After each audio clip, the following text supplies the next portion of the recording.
সূর্যটা মাথার কাছে চলে আসবে ভাই সেদিন।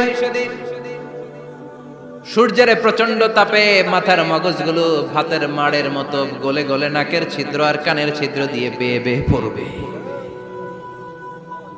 জিহ্বাটা তৃষ্ণায় বেরোতে বেরোতে নাভি পর্যন্ত এসে ঝুলে থাকবে কুকুরের মতো, ক্লান্ত শ্রান্ত ঘর্মাক্ত পেরেশান, বাঁচানোর কেউ নাই। মায়েশা জিজ্ঞেস করলেন, ইয়া রাসূলুল্লাহ, ডোন্ট দে ফিল এনি শাই?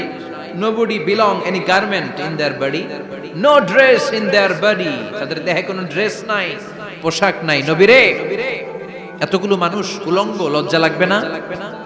বিশ্বনবী বললেন, আয়েশা তুমি লজ্জার চিন্তা করো, সেদিন বাবা ছেলেরে দেখে দৌড়ে পালাবে।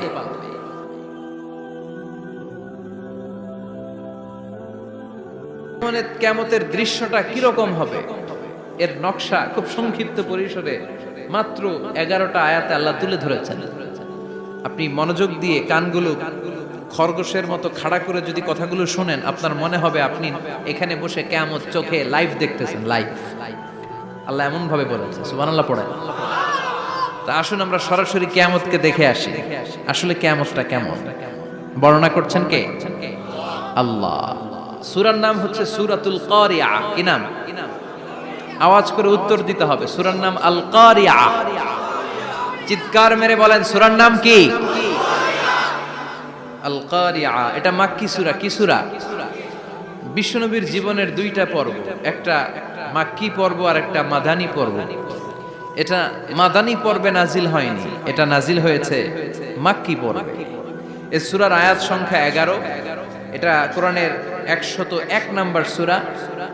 এটা আল কোরআন আল কারীমের 30তম পারায় অবস্থিত একটা সূরা। আমাদের অনেকেরই মাশাআল্লাহ মুখস্থ আছে, আছে না?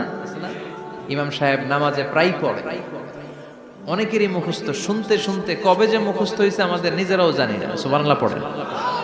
কোরআনের ভেতরে খালি বরকত, এটার সাথে লাগলেই বরকত, মসজিদে গেলেই বরকত। মনের অজান্তে আমরা এই সূরাকে মুখস্থ করে ফেলেছি।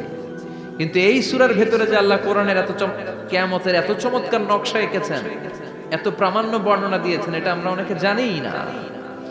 আসুন আমরা এই সূরার আলোকে দেখার চেষ্টা করি যে কিয়ামতটা কিরকম হবে। আল্লাহ একটা শব্দকে এই সূরার শুরুতে 3 বার উল্লেখ করে আমাদের দৃষ্টি আকর্ষণ করেছেন।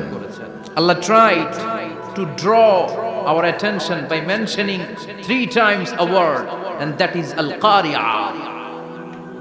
আল-কারিয়া শব্দটাকে তিনি 3 বার উল্লেখ করে আমাদের দৃষ্টি আকর্ষণ করেছেন।